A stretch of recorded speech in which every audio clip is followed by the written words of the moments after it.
여러분 안녕하십니까? 서울 시민을 바라보고 서울 시민만 생각하는 서울시의회 플러스입니다. 첫 소식입니다. 도시 문제를 해결하고 미래 변화를 연구하는 전문기관 서울기술연구원이 출범했습니다. 네, 올해 1월 관련 조례가 공포돼 운영이 가능해진 건데요. 빅데이터나 사물 인터넷을 활용해 시민들의 삶의 질을 높일 수 있을 것으로 기대됩니다. 서울의 도시 문제 해결을 위한 컨트롤타워 서울기술연구원이 문을 열었습니다. 서울시는 복잡한 도시 문제를 한 분야의 연구만으로 풀기 어렵다고 판단해 통합 연구와 개발이 가능한 전담 기관을 지자체 최초로 설립했습니다. 4차 산업혁명이라는 미래 사회에 대해 선도적인 기술 혁신으로 대비해야 합니다. 서울시를 튼튼하고 안전하게. 서울기술연구원 설립 필요성은 10여 년 전부터 계속 제기돼 왔습니다. 박원순 서울시장은 도시 문제 연구를 그동안 외부 기관에 위탁했지만 정책 연속성이 떨어지고 복잡한 문제를 해결하기 위해선 통합 연구가 필요하다고 지속적으로 강조해왔습니다. 과학기술의 이런 총 지식이 융복합을 통해서 적용되는 그런 도시가 정말로 중요하겠다. 행정안전부 그리고 서울시의회와 수차례 협의 끝에 재단 설립을 승인받았고 올해 1월에 관련 조례가 공포돼 운영할 수 있게 된 겁니다. 2017년 12월 15일 서울기술연구원 설립 및 운영에 관한 조례가 본회의를 통과하고 거의 만 1년이 다 돼가는 시점에 이렇게 정식으로 좀 개원을 하게 됐습니다. 서울기술연구원은 빅데이터 분석을 통해 도시 기반 시설의 내구성과 효율성을 높이고 위험 요소를 사전에 최소화한다는 계획입니다. 또 사물 인터넷을 활용해 재난재해 예측 연구를 진행하고 건축물 안전을 관리합니다. 연구원은 현재 전문가를 포함한 32명의 인력을 2022년까지 100명으로 늘려 경쟁력을 갖추고 현장에 적용 가능한 연구를 중점적으로 추진할 예정입니다. TBS 류밀희입니다. 아현동 KT 화재에 이어 온수관 파열 사고 등 지하 시설물과 관련한 사고가 잇따르고 있습니다. 홍성용 서울시 의원은 관리 주체가 달라 전반적인 현황 파악조차 힘든 현 상황을 지적했는데요. 이에 서울시가 지하 시설물 통합 관리 체계를 구축하겠다고 밝혔습니다. 서울 시내에 뻗어 있는 지하 시설물을 모두 연결하면 3만 2천여 킬로미터에 달합니다. 통신선로와 전선, 가스관과 상하수도 등 시민 생활과 밀접한 시설들입니다. 지금까지 이들 중 상당수는 민간업체에서 관리해왔습니다. 그렇다 보니 어디에 어떻게 설치되어 있는지 파악하기 어려웠고 문제가 발생해도 적절히 대처하기가 쉽지 않았습니다. 화재 진압을 하러 들어가야 되는데 어떻게 들어가야 될지를 몰라가지고 KT가 개인 재산이잖아요. 나중에 맨홀 뚜껑을 열고 거기다가 일단 분산을 하면서. 서울시는 지하시설물 통합관리 체계를 만들겠다고 밝혔습니다. 첫 번째 목표는 지하시설물을 한 번에 확인할 수 있는 지도를 만드는 겁니다. 직접적인 감독이 어려운 민간시설은 매년 점용료를 부과할 때 관련 자료도 함께 제출하도록 하기로 했습니다. 보안 때문에 서로 기관 간의 협조체계가 좀 약했다고 생각을 했었습니다. 그래서 이러한 시스템 개선이 필요하다고 생각을 했습니다. 시설물의 위치와 재질, 또 규격까지 포함된 지도는 주기적인 안전점검이나 사고 대처 때 사용됩니다. 이어진 사고로 관리 부실이 드러난 통신시설과 열수송관 등을 법정시설물로 지정하는 방안도 추진합니다. 법정시설물로 지정되면 화재 방지 설비 설치가 의무화됩니다. 다만 이를 위해선 법 개정과 추가 예산이 필요해 정부와 국회에 지원이 요구됩니다. TBS 김승환입니다. 출산율을 높이기 위한 각종 정책이 쏟아지고 있는 가운데 힘든 여건 속에서도 아이를 키우고 있는 미혼모에 대한 지원을 확대해야 한다는 주장이 나오고 있습니다. 김재리 서울시 의원은 민간기관을 통한 지원이 더욱 활발하다는 점을 지적하며 서울시 차원의 적극적인 정책이 필요하다고 강조했습니다. 지난해 서울시 미혼모와 미혼부는 6,123명.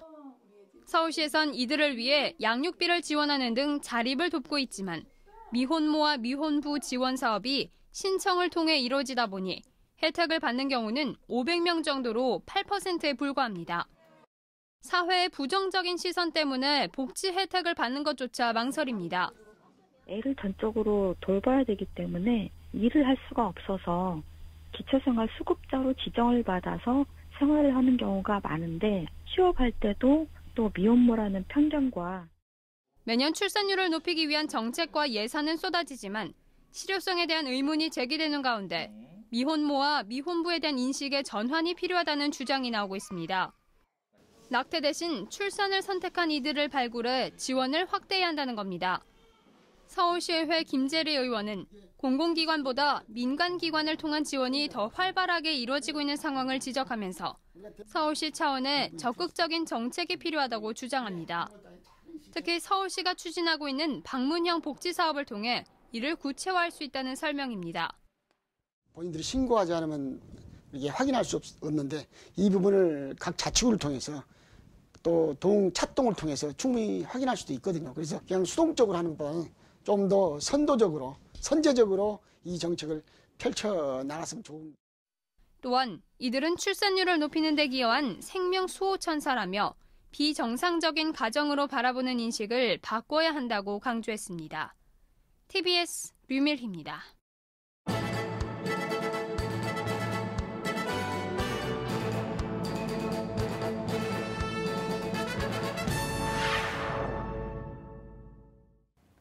문장길 서울시의원이 주거공간 화재 인명피해를 최소화하기 위한 주택 내 피난공간 확보의 필요성을 제기했습니다.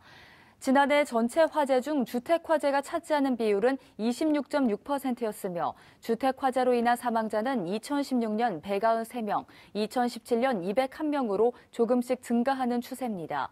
이에 문 의원은 임시 피난 장소의 부재, 피난 또는 방화시설의 폐쇄, 훼손 등 문제점을 지적하며 주거공간 내 제한적 사용을 위한 안전규정 개정과 주택 내 피난공간 확보의 필요성을 제기했습니다.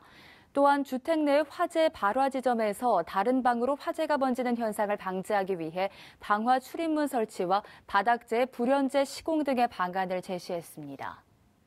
김창원 서울시의원이 서울시민과 중고등학생을 대상으로 서울시 내 초중고등학교에 학교 내 휴대전화 사용 제한에 관한 여론조사를 실시한 결과 시민 70.7%와 학생 62.1% 모두 필요하다라는 의견이 우세한 것으로 나타났습니다.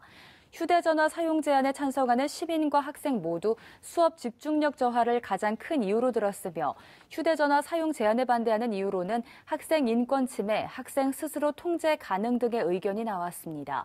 휴대전화 사용 제한에 대한 조례를 제정할 경우 시민과 학생 모두 명확한 기준으로 혼선을 방지하고 면학 분위기 조성에 기여하며 갈등 요인에 대한 해결책 제시가 가능할 것으로 기대했습니다. 서울시의회가 지난 8일 국회에서 지방재정분권 3법이 통과된 것에 대해 환영의 뜻을 밝혔습니다. 지난 8일 국회가 의결한 2019년도 중앙정부 예산에는 부가가치세법, 지방세법, 지방교육재정교부금법 등이 조정됨에 따라 국세 중 3조 3천억 원이 전국 지방정부의 지방세로 이관됩니다. 전국 17개 시도의회 지방분권 TF단장인 김정태 서울시 의원은 지방분권의 가장 중요한 기반 요소인 재정분권이 시작됨에 따라 현 정부의 자치분권 진행 속도가 빨라질 것으로 예상된다며 기대감을 나타냈습니다.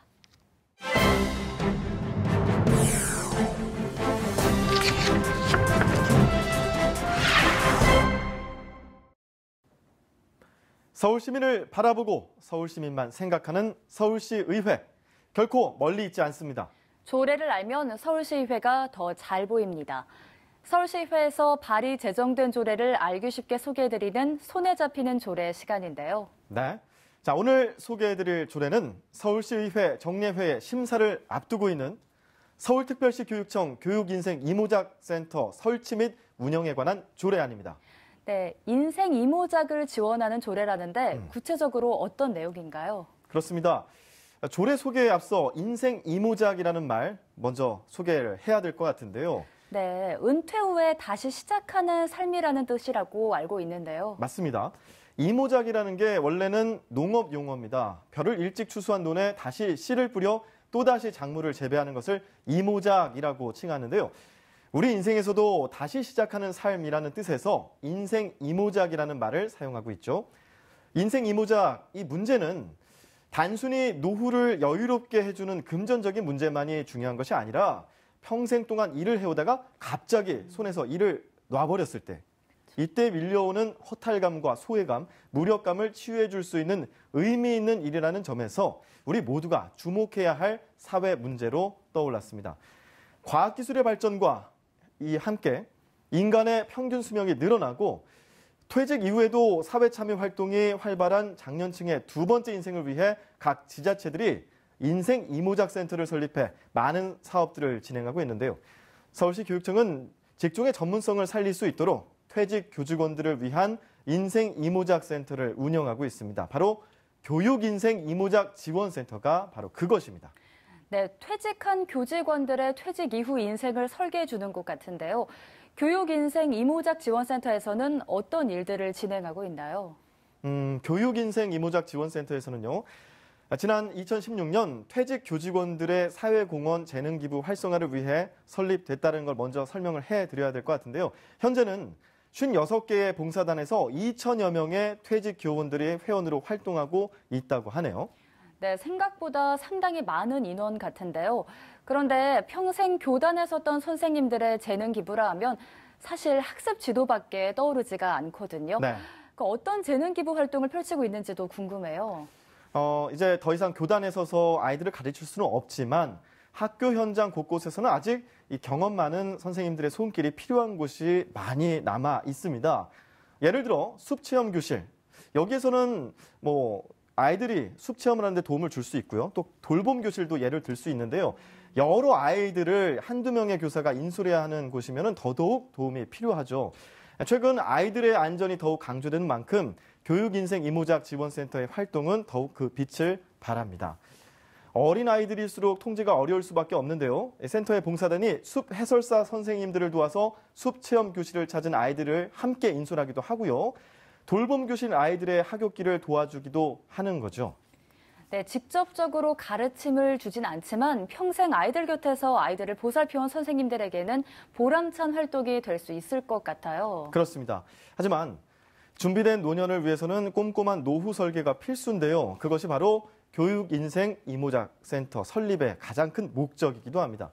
학교 교육과 평생 교육, 또 마을 교육이라는 게 있습니다. 이러한 활동들에 대한 지원을 중점적인 업무로 설정해서 아이들의 안전을 지키는 봉사활동을 비롯한 다양한 사회 참여의 기회를 제공할 뿐 아니라 자긍심까지 끌어올려 행복한 100세 인생을 꿈꿀 수 있게 지원하는 것이죠. 네, 그렇다면 2천여 명이라는 많은 인원이 모두 아이들의 안전을 지키는 봉사활동에만 참여할 수는 없을 것 같은데요. 맞습니다.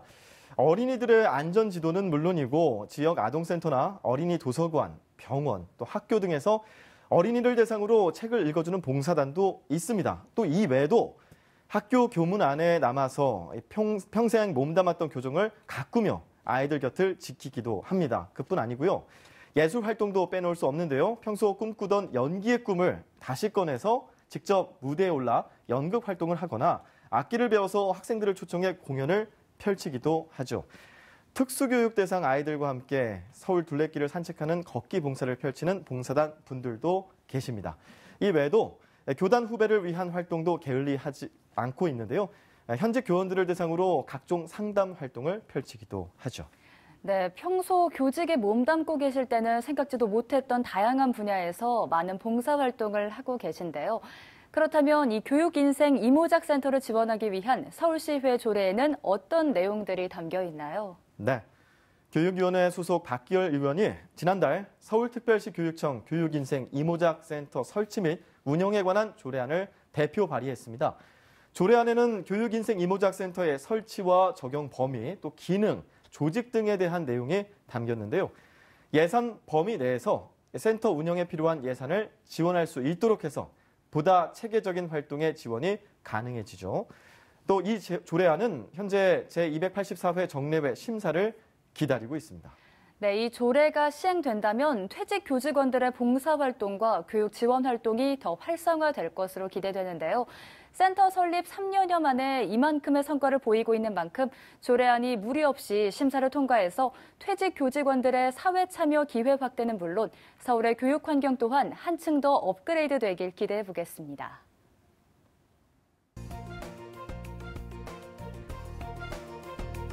12월 12일 전국 시도의회 최초로 서울시의회 의장 직속 수도권 균형발전 추진단이 출범식을 가졌습니다. 서울시의회 의장 직속 수도권 균형발전 추진단은 서울시 지역균형발전 주요 현안과 수도권 차원의 균형발전 문제에 대한 대안을 모색하고 추진하기 위해 구성됐으며 서울과 수도권이 꾸준히 균형적으로 성장할 수 있는 여건을 마련해 대한민국의 국가균형발전 전략에 의미 있는 결실을 맺어야 한다고 강조했습니다. 신원철 의장은 이번 추진단은 지역 간의 균형 있는 발전과 주민 생활 기반 확충, 지역 경제 활성화를 통한 지역 경쟁력 강화로 국가 경쟁력의 근본을 바로 세워 대한민국의 지속 가능한 발전을 위한 초석이 될 것이라며 소회를 밝혔습니다. 장인홍 교육위원장은 현재 서울시교육청이 보유하고 있는 성면관리 통계가 부서마다 다르므로 정확한 실태 파악을 통한 보완이 필요하다고 지적하면서 학교 현장에서 진행되고 있는 학교 내 성면 해체, 공사로 인해 학부모 등 학교 구성원들의 불안감이 높아지고 있기 때문에 서울시교육청은 학교 구성원들과의 원활한 소통을 통해 이러한 불안감을 해소할 수 있도록 노력할 것이라고 당부했습니다.